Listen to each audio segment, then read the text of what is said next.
Le XIXe siècle marqua un tournant dans le monde du travail. La révolution industrielle, qui était censée soulager l'homme de ses durs labeurs, les a surtout privés d'un travail nécessaire pour faire vivre leur famille. S'ensuivit une crise économique épouvantable.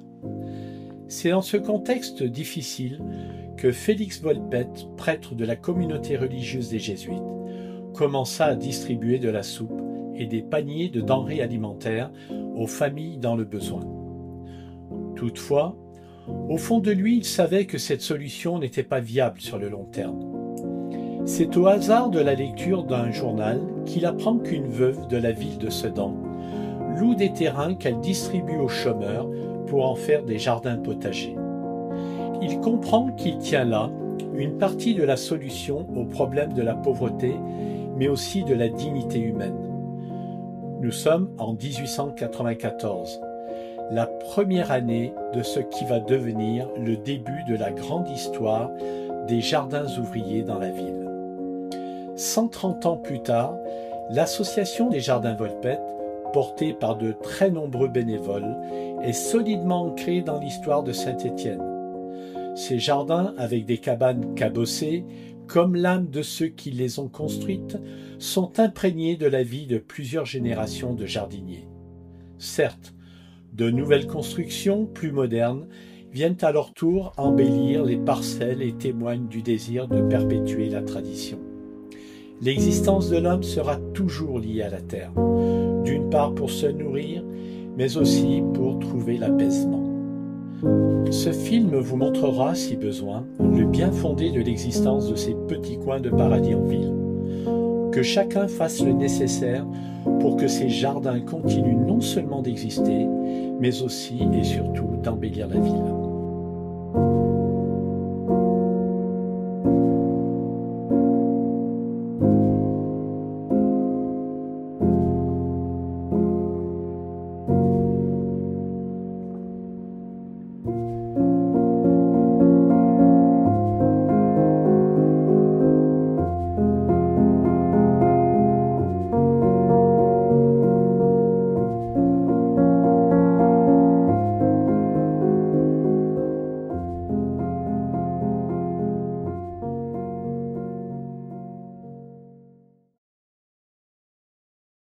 Dès qu'il arrive le printemps, mois de fin février, début mars, je suis dans mon jardin. Je suis dans mon jardin, je fais mes semis de tomates, mes semis de salade, tout ce que je peux faire, je le fais. C'est une passion, c'est un hobby, quoi. Voilà, quoi. Et moi, j'y passe des heures. C'est agréable, c'est bien, quoi. Quand on plante, on voit pousser, on voit ça change du jour au lendemain, tout, quoi, tout, c'est le plaisir enfin, moi, je parle de ça, c'est le plaisir d'avoir un jardin, quoi. Alors moi, le jardin, bah, maintenant je pourrais plus m'en passer parce que c'est véritablement mon havre de paix. Je compte le garder le plus longtemps possible. Je vois des personnes ici qui ont des jardins, qui ont, 80-90 ans, donc voilà, j'espère arriver jusque-là avec mon jardin. Le principe, c'est vraiment de faire, heu, d'arriver, de poser nos graines, nos bulbes et de voir tout ce qui pousse. Là, on est super content et c'est trop valorisant. On pose son cerveau et on réfléchit à rien. On prend le jardin, c'est pourquoi?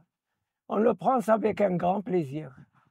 On le prend, c'est pour y chasser le mal et cultiver la paix dans le moral.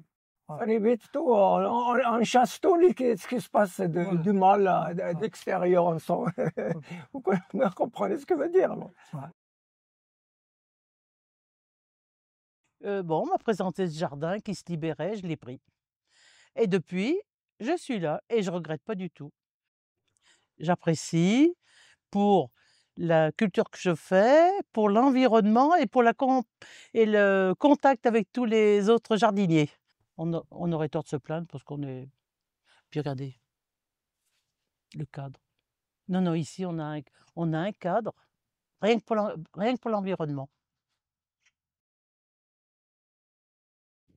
Le jardin, pour nous, C'est du c'est du sport. sport. C'est du sport. Oui, C'est du le fait sport. de bêcher, le fait d'aller, de venir. Le jardin, c'est pas justement pour cultiver à nourrir. C'est pour nourrir la santé aussi, avec le sport. Ouais. Parce que quand on travaille, Ah ben c'est du sport. Hein. quand on travaille, c'est du sport, c'est pour garder la santé. Ouais. Mon médecin, quand il me voyait, et que si j'allais pour me faire soigner, il me disait, vous avez un jardin. Ben là, du mois de juin jusqu'au mois d'octobre, c'est votre grenier. C'est votre grenier que vous avez à l'intérieur. Après, vous ne serez plus malade. Parce que ça, c'est du bon produit. Vous verrez. Et c'était vrai, c'est la vérité. Hein. Ben, quand vous allez acheter des légumes sur le marché, bon, c'est pas les mêmes goûts. Vous mangez une tomate du jardin, bon, vous allez trouver le goût de la tomate, vous allez trouver, c'est un plaisir. Vous mangez une salade du jardin aussi qui est bien craquante, ça a un goût de salade, quoi. Ça n'a pas un goût de, c'est comme tous légumes du jardin, c'est agréable à les manger. On reçoit du monde à l'improviste, qu'est-ce qu'on mange? Ben, on ouvre une conserve, c'est du jardin, c'est meilleur que les conserves en boîte, c'est préparé maison. Quand il est sur les légumes du jardin, son épouse est là, c'est elle qui les lave, c'est elle qui les fait, il n'a plus qu'à la mettre dans le congélateur. Il part avec les toutes propres. Tous les légumes, c'est prêt à mettre dans la marmite. Mais on essaye de faire des choses qu'on mange tout de suite pour que notre corps il soit bien alimenté, quoi. Parce qu'après, c'est vrai que l'hiver, on a nos choux, parce qu'on fait des choux, les choux-fleurs, les choux, les poireaux. Voilà, mon jardin, automatiquement, va être à partir de fin octobre, il n'y aura plus rien. Je vais pouvoir commencer à le bêcher pour m'éviter de le faire au printemps, parce que je suis en pleine forme, j'ai pris des forces. Voilà. Et au printemps, je serai plus faible parce que j'aurai passé l'hiver, je serai un petit peu, comment dire, des tamalous. Hein, voilà. Donc, je commence à le faire et au printemps, déjà, j'ai plus qu'à donner un petit coup de râteau et à recommencer pour l'année d'après. Voilà. On essaye, n'importe comment, le terrain, il faut qu'il soit occupé au maximum. Voilà, c'est ça. Et donc, dans un terrain, on peut l'occuper au maximum. Et normalement, je ne laisse jamais un morceau non cultivé. Il y a toujours quelque chose. On met tout en terre, tomates, poivrons, aubergines, de quoi faire une bonne ratatouille. Ce qu'on récolte, bon, c'est ça de moins à acheter, quoi. Et comme je dis, on le retrouve dans l'hiver, quoi. Voilà, quoi. Hein. Je fais mes légumes pour moi, bien sûr. Pendant une période, j'ai fait des légumes aussi pour ma fille. Maintenant, ils ont un jardin, ils s'en occupent. Donc, je fais que pour moi. Voilà. Je fais mes confitures avec mes fruits. Au printemps, j'ai des groseilles. J'ai tout ce qu'il faut. Je me fais mes bouquets de fleurs. Effectivement, je crois que j'ai à peu près 400 pieds de gariguettes. Donc, ouais, le principe, c'est les gariguettes, moi, je congèle rien du tout. Il faut savoir que n'importe quel légume, je les consomme tout de suite frais. Donc, on donne, on donne, on donne, on donne. On en mange beaucoup pendant une période. Donc, au bout d'un moment, on est écœuré. Et on fait du troc. On s'entraide aussi pour les tomates. Comme cette année, les tomates, c'était compliqué. Celui qui en a va donner à l'autre ou des choses comme ça. Ben, il y a des échanges de plans, il y a des échanges. Il y en a qui viennent me demander qu'est-ce qu'on peut planter, qu'est-ce qu'on peut faire, à quelle époque on fait ça. Pour prendre des conseils. Il y a tout le monde peut en donner. Nous, on peut, aux nouveaux qui arrivent, on leur dit non, faites ça, faites ça. On se parle beaucoup entre nous quand même, hein. C'est vrai. Hein. Et c'est normal. Il faut être convivial avec tout le monde et puis c'est tout. Puis on se prête. On fait toujours des choses en trop. Donc s'il y en a un qui n'en a pas, bon, on lui le donne. Et puis le jardin, c'est quelque chose de très bien. Ça permet de, comme il dit, on ressort, on est bien derrière. Voilà. À cette époque-là, en 73, j'avais encore ma grand-mère. Et elle m'avait dit, si tu peux m'avoir un morceau de jardin, ça m'arrangerait bien parce que j'irais passer un petit peu les après-midi, je pourrais jardiner, puis discuter avec des gens, ça ferait du bien. Et c'est pour ça qu'au départ, j'ai pris un jardin. Et puis, bon, la grand-mère est partie. Ben, j'ai conservé le jardin parce que tous les gens qui étaient là, je les connaissais tous. Les trois quarts travaillaient aussi à la Soma. Et puis, ils sont tous du quartier pratiquement. je suis bien heureux d'avoir un jardin, tous les amis qui sont dans les jardins, et je suis favorable à tout ce qui est malade ou bien tout ce qui est fatigué. Moi, je donne la main. Ah oui, oui, Hein? oui, oui, parce qu'il Avec y a mon ami une Télès, entente mutuelle. Voilà. avec mon ami Télès, Ouais. il me connaît, Ouais, c'est-à-dire, s'ils ont besoin de moi, ils m'appellent, je suis présent. ouais. C'est avec un grand plaisir, quoi, de vivre ici.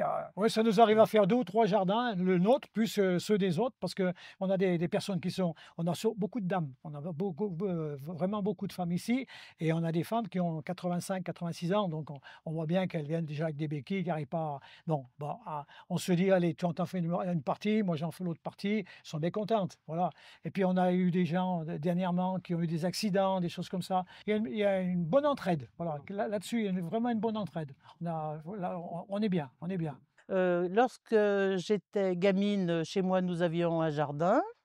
Je m'étais toujours juré, à force de désherber et tout, que quand je serais grande et à mon compte, j'habiterais plus la campagne et je prendrais pas de jardin. Bon, mais lorsque la retraite est arrivée, enfin avant 1 an ou 2 avant la retraite, je me suis dit: «Qu'est-ce que tu vas faire, ma petite?» Je venais de perdre mon conjoint, donc j'ai dit: «Qu'est-ce que tu vas faire?» Déjà, je venais avec mes cannes. Je me suis fait opérer de la colonne, de la hanche. J'ai cru que j'allais abandonner parce que j'y arrivais pas. Et puis je me suis fait aider, je me suis fait bêcher mon jardin et puis j'ai décidé, je le garde encore parce que ça me fait des rencontres, ça me fait venir, voilà, et ça fait une petite activité. Il faut s'aider, Voilà. il faut Et s'aider puis comme aux autres, aux jeunes voilà. qui Ouais. prennent la place. Ouais. Comme on vous dit, si, Quand on est vieux, s'il y il a faut pas quelqu'un déranger. s'il y a quelqu'un qui peut aider, ça va. Si on peut pas, si on Mais peut pas si aider, on ben peut après pas on le faire, laisse. on peut pas le faire. Puis c'est vrai qu'arriver à 85 ans après, généralement les gens ils sont seuls, ils ont plus besoin de tout ça. Un jardin, c'est bon, seul, c'est bien, mais ça peut nourrir une famille. C'est fait pour ça. Parce que les jardins familiaux au départ, c'était pour les familles.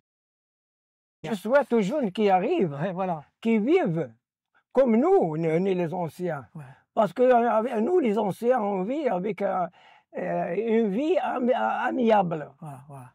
Voilà, c'est vrai. Amiable. Ouais. C'est pas je me regarde juste pour moi-même. Non, il faut que je regarde mon voisin partout. Ouais. C'est pas Non. dans les jardins. On vient même ici, ailleurs. on vient ici, c'est pour parler des jardins, pour parler de ce qui se passe, et puis le reste, on le laisse de côté. Voilà, c'est ça. Parce que Moussa, il est toujours là, c'est notre ange gardien des jardins. Voilà. Ça, Eh ben, ça m'apporte d'abord, le contact. Moi, je suis retraitée maintenant. Bon, je joue aux cartes dans des associations, mais c'est autre chose là. Et puis on voit, moi des gamins que j'ai vus jeunes, maintenant je les vois grandir par rapport aux parents, aux grands-parents. Il y a plusieurs, nationalités, plusieurs cultures, donc c'est très agréable. Je vais à la Métard faire mes commissions, et ben, je rencontre tout le temps quelqu'un des jardins, par exemple. Les liens avec les gens ici, c'est vrai que c'est beaucoup de personnes qui sont plus âgées que moi, je suis la plus jeune. Et effectivement, on s'entend tous très très bien. Il y a beaucoup de bienveillance et d'entraide. Il y a des gens qui vont déménager, des choses comme ça. C'est des liens qui se tissent et ça fait mal au cœur de les voir partir. Malheureusement, des décès. Mais ce que l'on espère, c'est qu'il y aura encore des nouveaux jardiniers qui viendront, jeunes comme moi, et qu'on leur donnera envie de venir.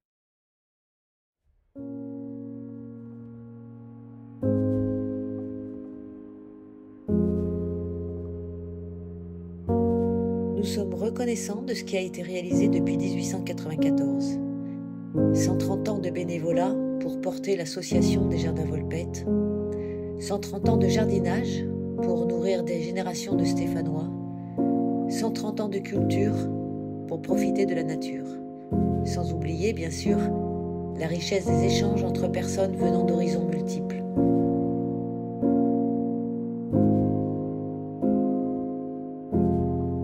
Alors, si vous veniez vous aussi profiter d'un jardin en ville,